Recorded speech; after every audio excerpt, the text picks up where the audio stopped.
Hi folks, welcome back to the channel. Are you tired of overpaying for your cable bundles? Learn how to cut the cord and save hundreds of dollars per month while still watching your favorite TV shows, all commercial free and legally. In this guide, I'll show you step by step on how I ditched the expensive cable packages and will help you build your own affordable setup tailored to your viewing habits. And I'll show you a few free alternatives to consider as well. So let's jump on in.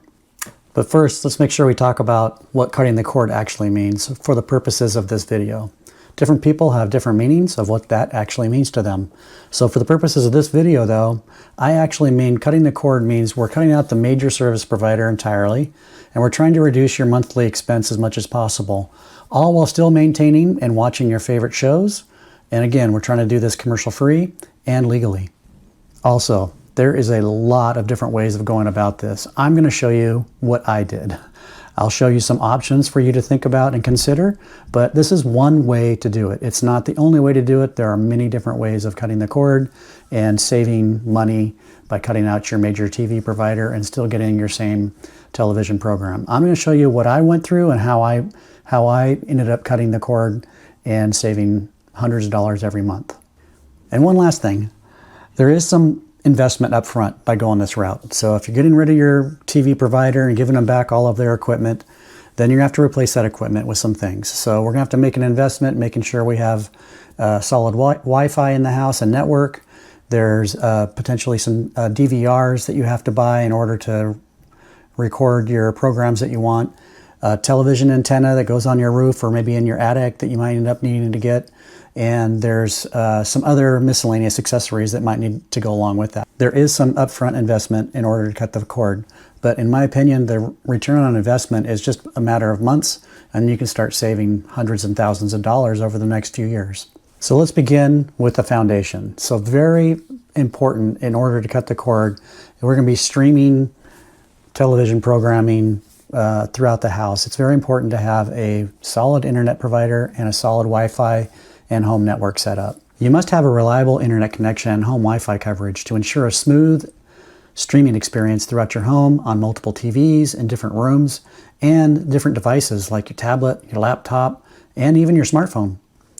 A lot of cable packages come in bundles, and so that's with internet as well. So when you want to maybe stop the cable part of that service, then they want to charge you a lot more money just for the internet. So my recommendation is that you do some shopping around for what's local in your area and what the service providers are, and find the fastest and most reliable and cheapest internet you can find. I'll show you where I went and where I found the cheapest internet I could find. Then it was fiber right straight to my house, super fast up and download speeds, and a whole lot cheaper than what I was paying before. So if you go to the broadbandnow.com website, this is where I suggest you go look. You put in your zip code, or you can actually put in your actual house address, exactly where you're located, and find out if coverage is in your area for the different service providers. And then basically just scroll through the list and find the ones that you like. In my case, I happened to find Ziply Fiber, and it was great because it was already connected. I already had the fiber to my house installed, so I had Ziply come out, disconnect the old service, and reconnect the new service to Ziply Fiber, and I got it for like 25 bucks a month for like a year, my first year.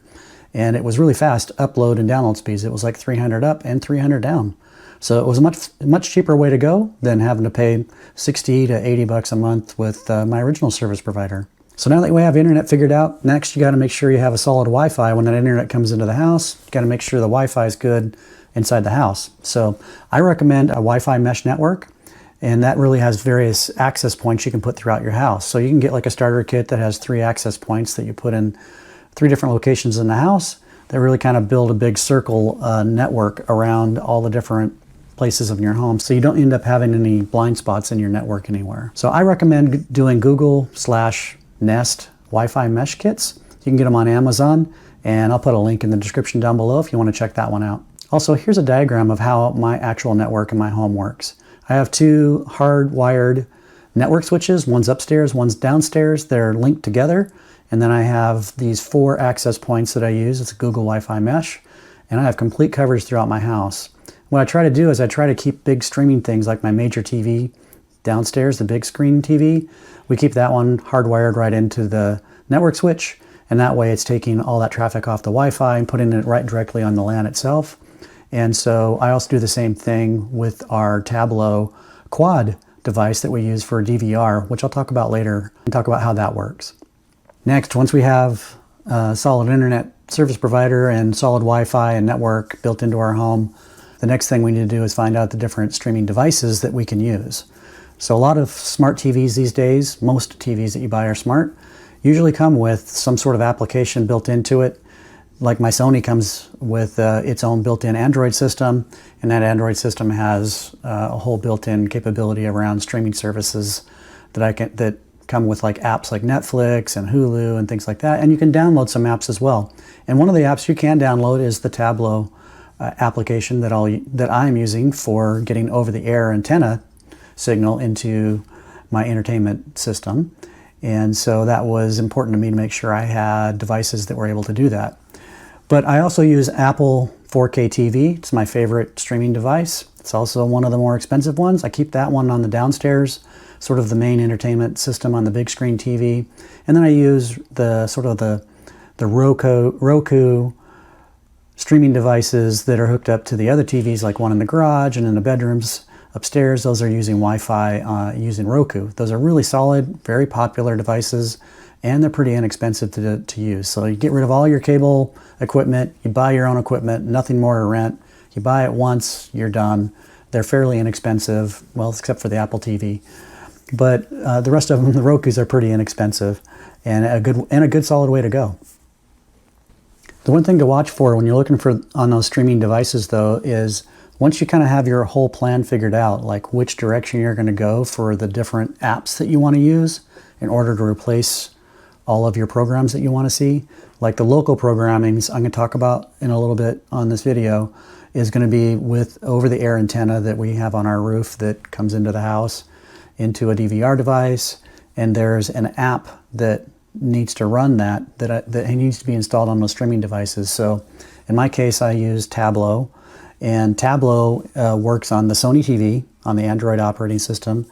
It works on the Apple TV, and it works on Roku as well. And it works on a whole bunch of other things as well. So it works on Fire Stick and a bunch of other things as well. So you got to look at the whole picture of what you want to finally accomplish and which programs you need. So if you want that local programming, you go the same route I did, then you need to make sure that whatever you have will run the Tableau application, and it's available for their platform when you want to download it. So you have to do a little bit of research to look into that, to see if that app is in their platform available for you to download.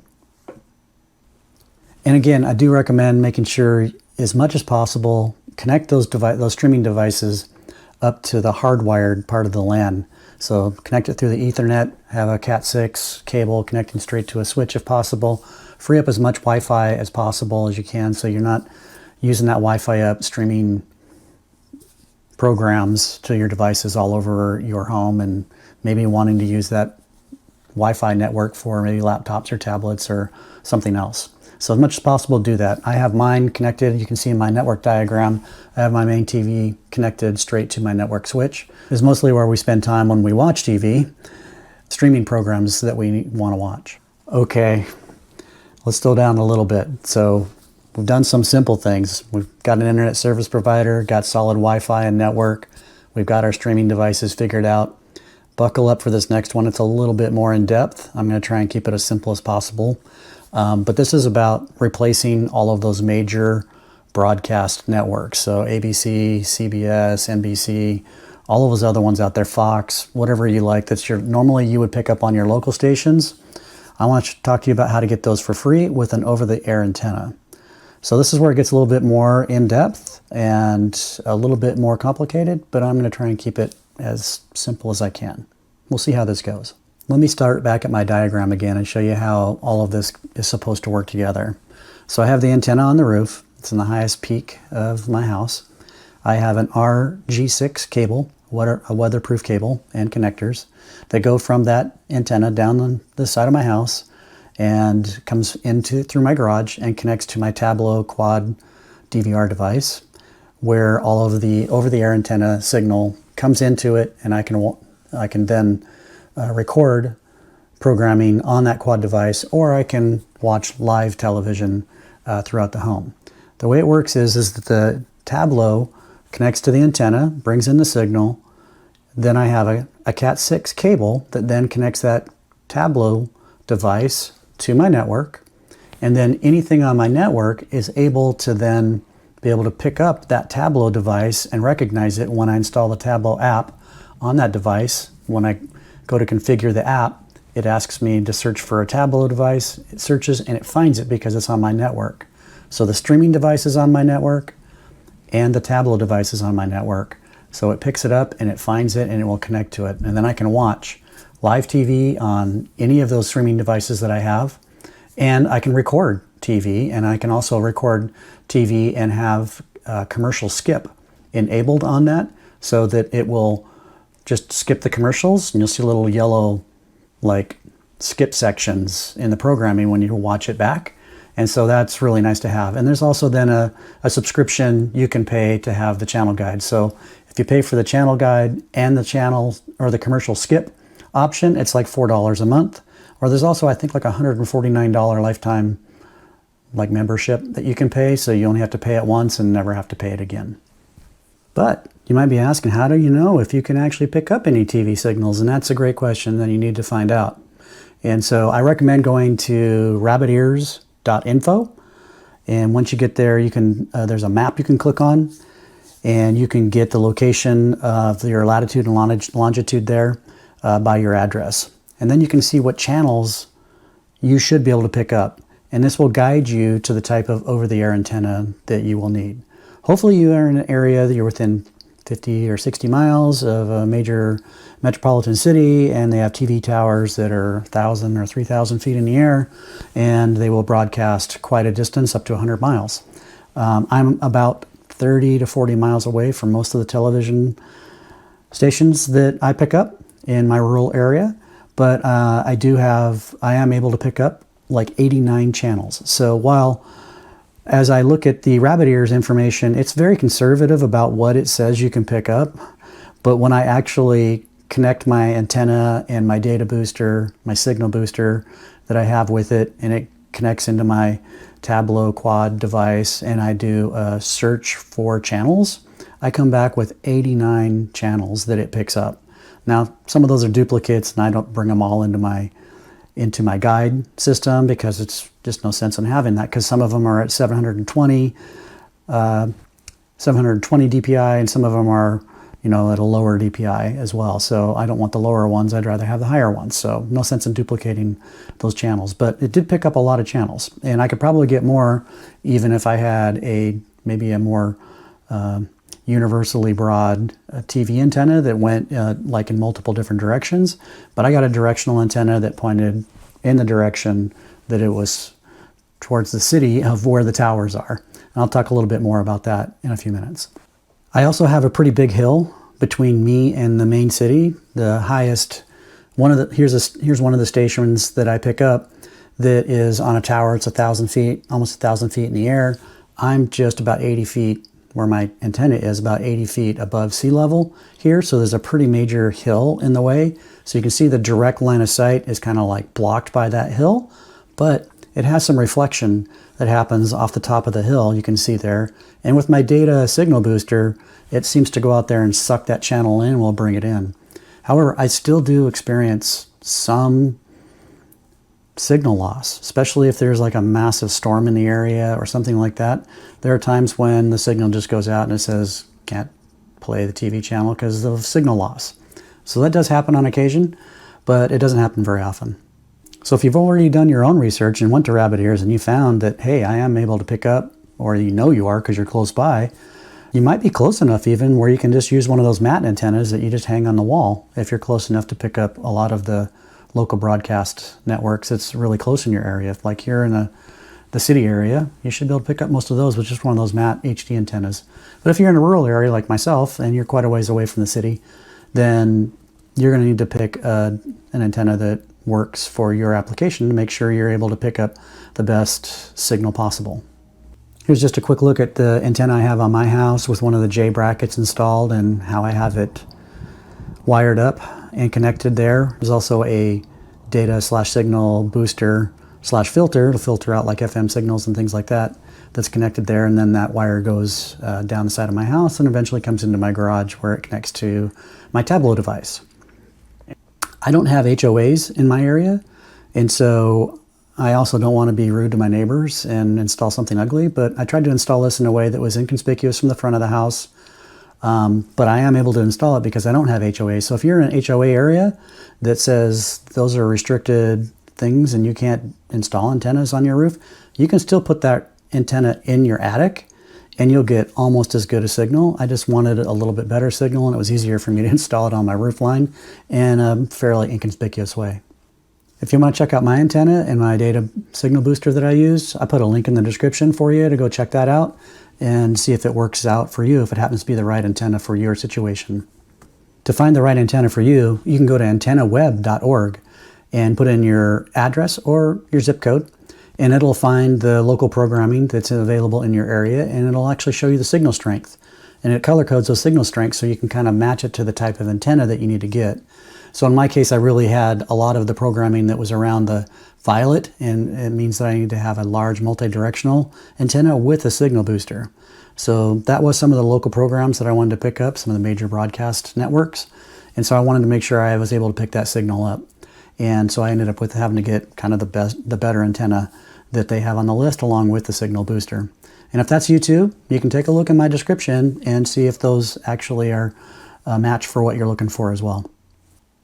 I just recorded a couple more views of showing how my antenna is configured and how the wires are set up going down the house and how I have the ground wire. So in my case, I used a thick aluminum ground wire, and I bonded that wire to the antenna and the coax cable together. And then I have that wire connected to a long rebar that I pounded into the ground. So in case there's lightning strikes or something like that, I want to be safe and make sure that the antenna and the cable are both grounded together. And that was one way of doing it. I also want to mention that the antenna and the cable are exposed to a lot of weather. So it's exposed to cold and heat and wet. And it's really important to make sure that the connections to the cable is really waterproof.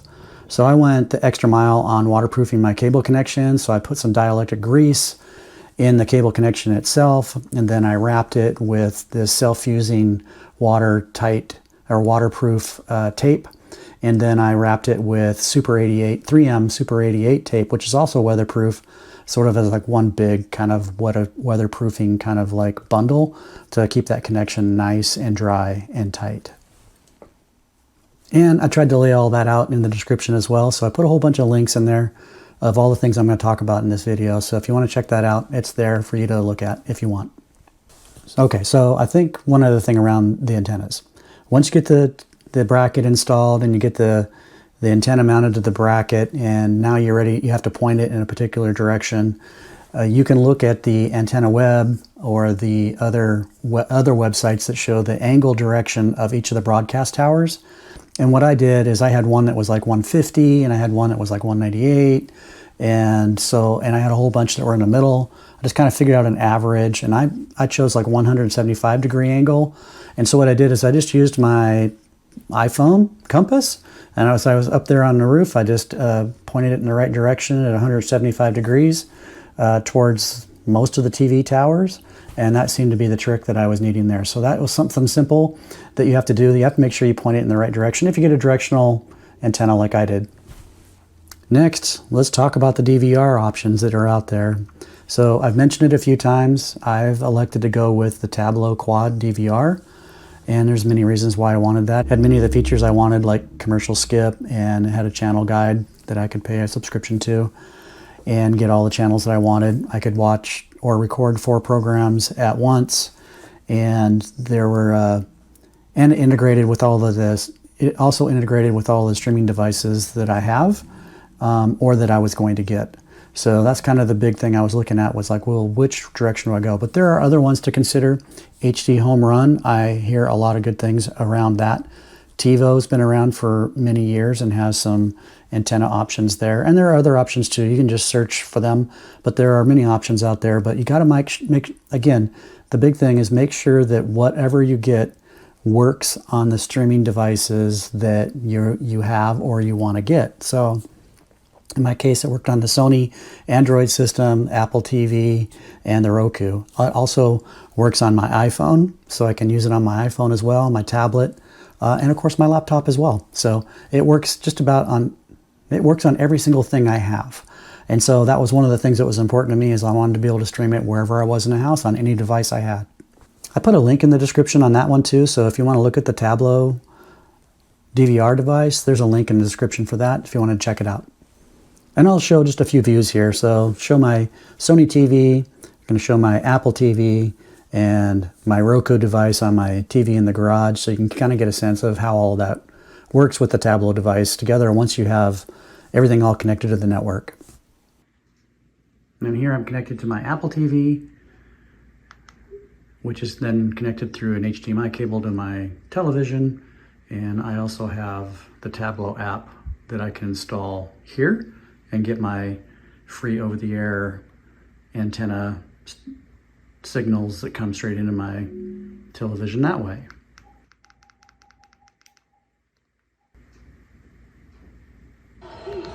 So in this case, I have multiple ways of being able to get that signal into my TV, but I like to use the Apple TV as my primary streaming device because it's just more integrated and a more seamless experience, rather than having to go back and forth between my smart TV and the Apple TV and various ways. I just go straight to my Apple TV every time, and it has all the apps that I want that are integrated into it, and makes it a more seamless integration for me, and has everything that I need right here at my fingertips.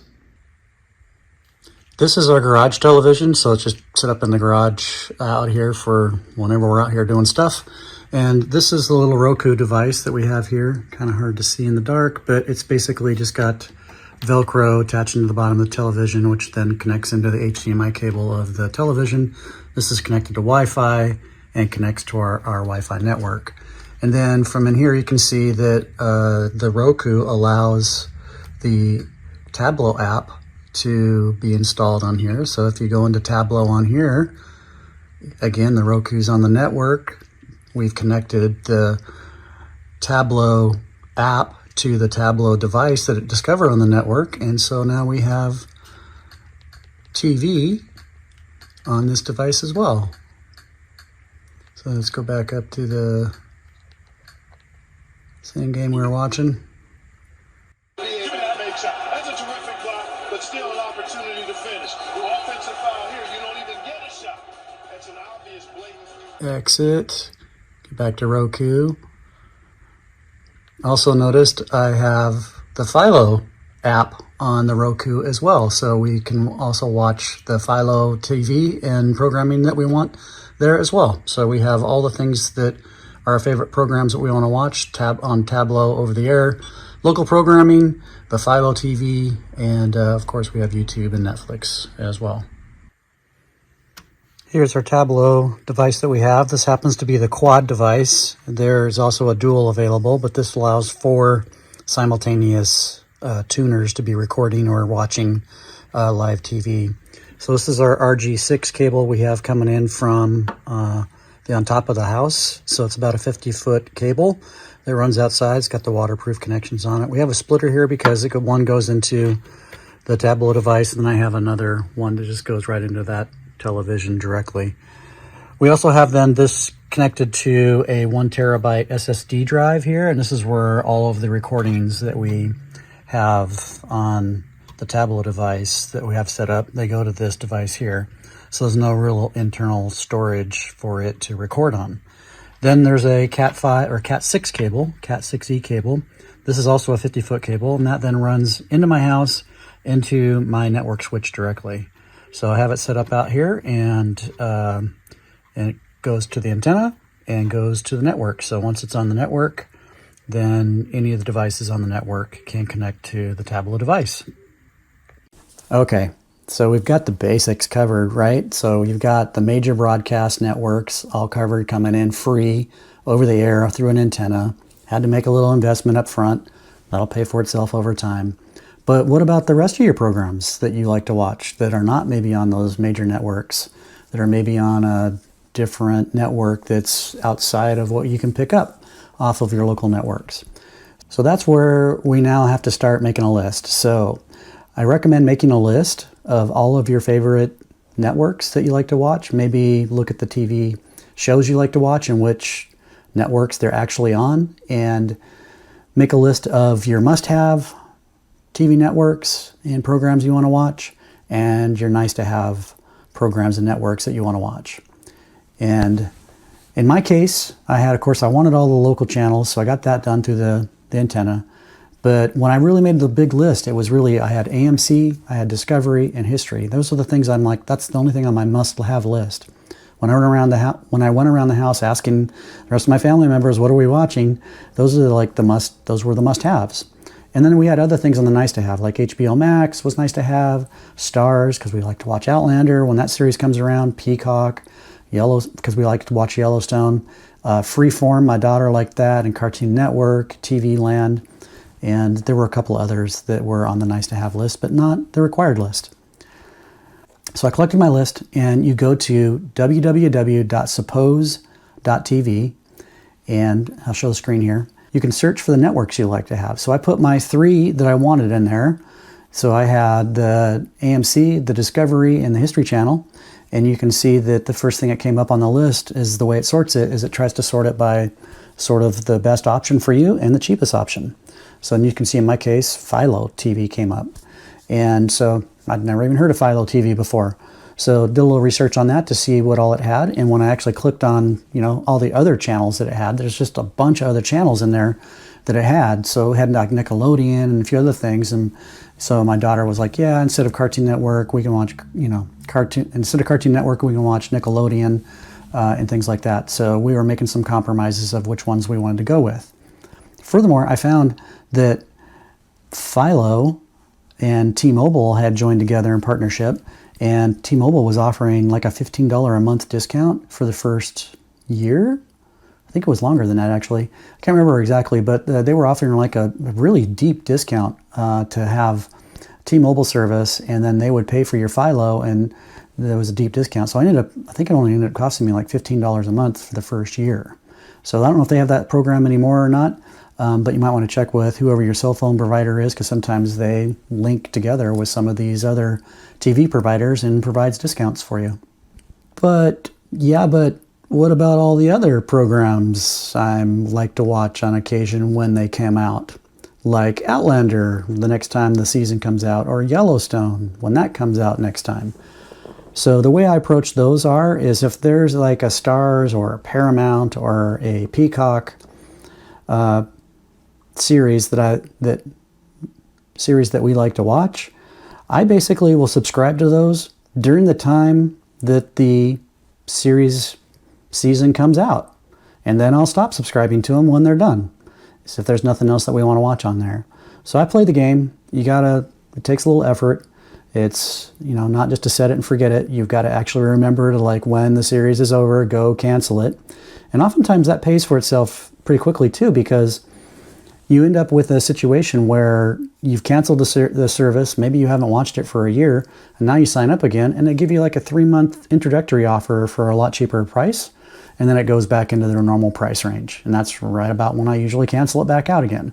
So I try to stay on top of that and just watch for whenever our favorite series are coming out on a particular network, and I'll just sign up for it during that time when the season's out. I think a lot of people do that same thing, but you got to remember to cancel it, because I think they count on people not canceling it, and they end up keeping you in there, and then you end up in a situation where you're paying for all these streaming services again.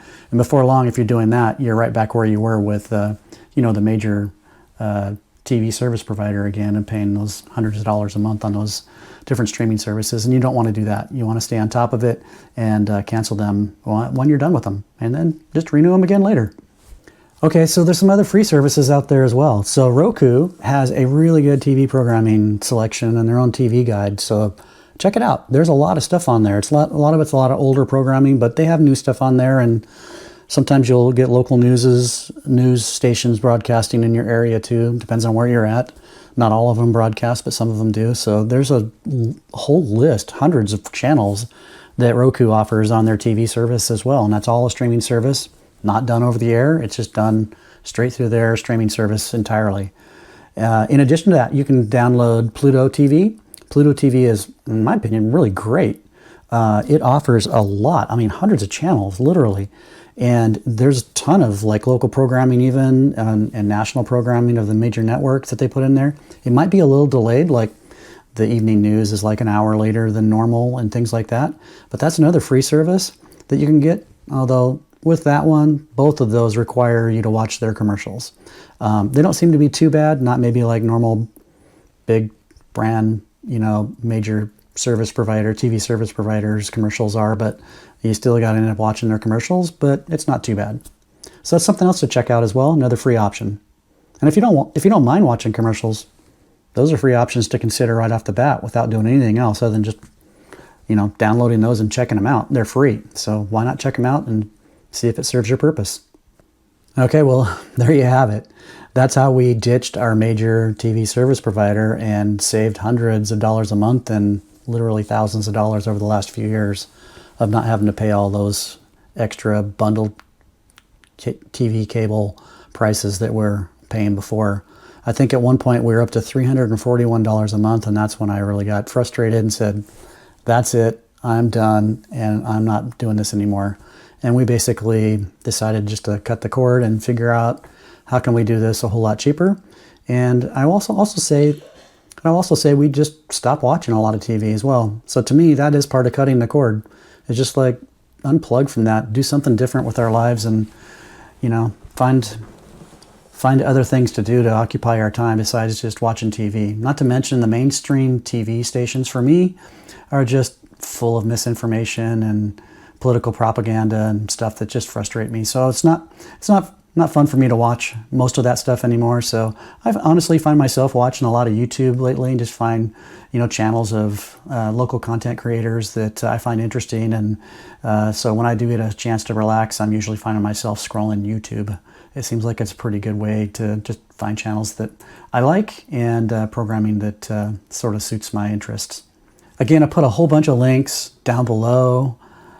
I am an affiliate marketer, and it does help the channel out. So if you wouldn't mind taking a look at those and see if there's anything in there that you find interesting and something you would need, if you use those links, it would be great. It doesn't cost you anything extra. It just simply, I get a little bit of a commission off of anything that you might purchase from those links. So it does help the channel out, and I'd really appreciate it if you tried that out, if you found anything interesting there. And if you like this video, I appreciate you giving it a like and maybe even comment down below. If you have any questions about any of this stuff, I know there's a lot of detail around it. I'm happy to help where I can, and I'm pretty fast to respond. So please go ahead and leave a comment, and I'll get back to you as soon as I can. All right, other than that, thanks for watching, and have a blessed day.